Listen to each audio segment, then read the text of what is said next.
Hello and welcome to the Pharmacy Informatics Professor 2020 with your host, Dr. Armin Simonian. Today in this Journal Club episode, I'd like to review a very recent article that was just published this month, November of 2021. And the topic is antimicrobial stewardship. And this is something that was done within the electronic health record. So it's definitely a pharmacy informatics topic.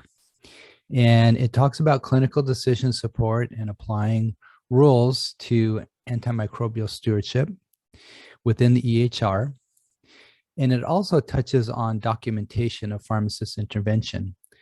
Now, decades ago, we started having pharmacists specialize in infectious diseases. And these pharmacists, these ID pharmacists, became part of antibiotic surveillance, antibiotic stewardship, or antimicrobial stewardship teams within our hospitals.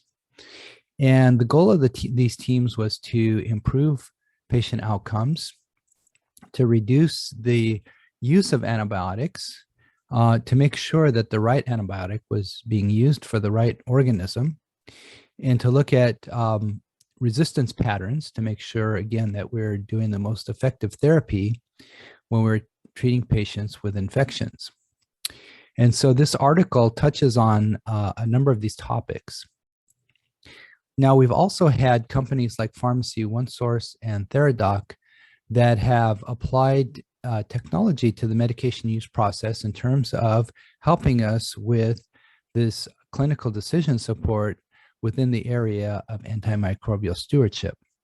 Now, the issue in the past with these standalone products is that they have to be interfaced to our electronic health records. So for the product to be effective, it needs to know all the patients, so that has to be downloaded via interface. It has to know all of the patient orders, and also has to know all of the lab orders and lab results.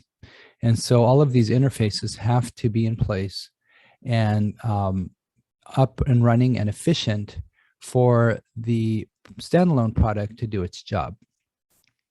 Now, it's great to have this type of CDS integrated into our electronic health record because we don't have to have the interfaces, and we don't have to have the purchase of a new product and implementation and maintenance of that standalone product. It's all integrated into the electronic health record. So let's go ahead and talk about these topics.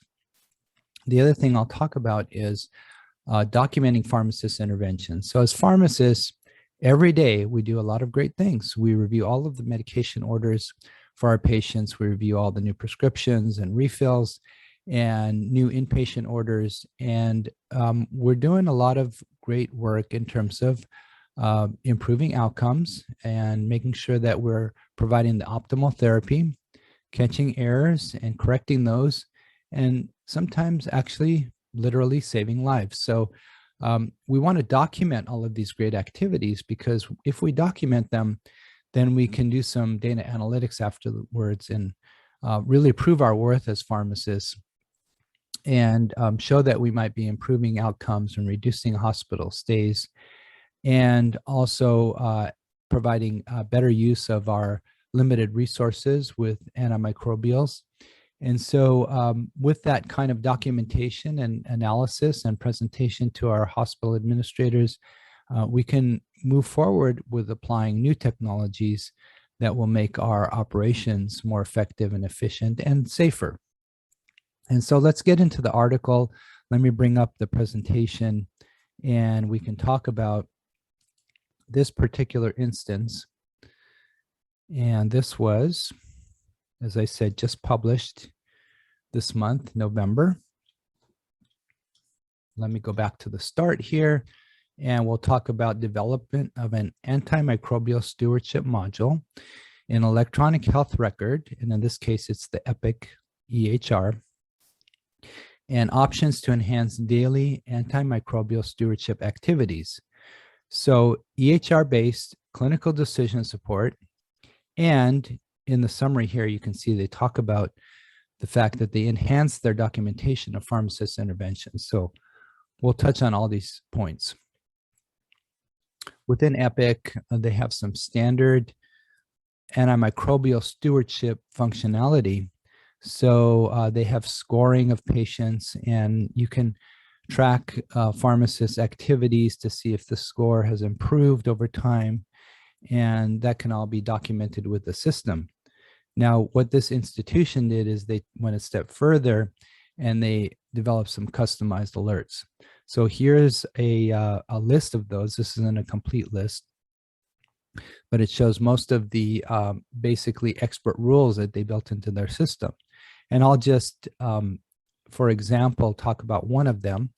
So if a patient has an infection with methicillin-sensitive Staph aureus, MSSA, then you don't need to go to vancomycin. You can use oxacillin, cloxacillin, diclox, or nafcillin. And these agents are effective in the organism that's not resistant, methicillin resistant Staph aureus. So this is MSSA. So the system can monitor, look for patients who have a positive culture for MSSA and are on vancomycin, and then flag those, and then the pharmacist can go in and change the therapy based on this rule firing. So you can see there are other rules here: bug-drug mismatch. If the organism is a ESBL, extended spectrum beta-lactamase organism, and you're using a beta-lactamase such as cephalosporin or piptazo, then you want to make a change with that too, because if the organism is already resistant to the antibiotic, then it's no use using that antibiotic. So these are the custom rules that they did and they studied, and they had some improvement in outcomes based on the firing of these rules and the follow-up of the pharmacists.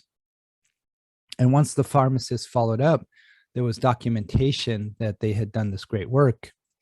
So back in 2003, I published an article on documenting pharmacist interventions on an intranet. This documentation has been a hot topic for a long time. As I mentioned at the beginning of the episode, we can document our activities and then prove to administration that we're improving patient outcomes, reducing the length of hospital stays, and reducing the cost of therapy based on the appropriate selection and use of the correct antimicrobial for our patients. So at the time that I published this article, there had already been decades of work and documentation regarding the documenting of pharmacist interventions.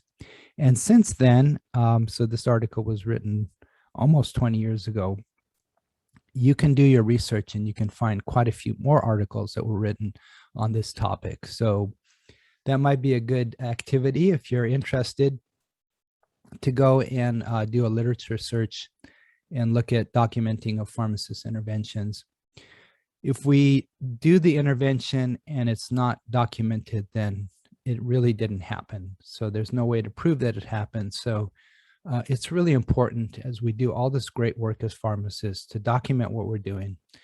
And then we can use that documentation, we can use those data to do some analysis and basically prove our worth to administration. And then if we do need to implement new technologies to help us do our work better and to provide safer therapy, then proving that we have saved money and that we're worth it in terms of our stewardship or antimicrobial stewardship activities, then we might be able to get the funds to implement those systems.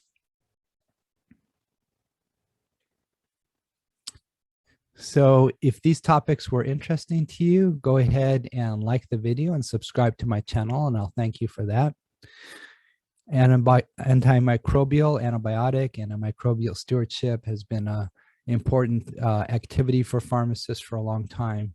And we want to make sure, as we're doing all this great work, that we document it. So just keep in mind that we have a great opportunity here to improve health outcomes and patient safety and reduce hospital lengths of stay.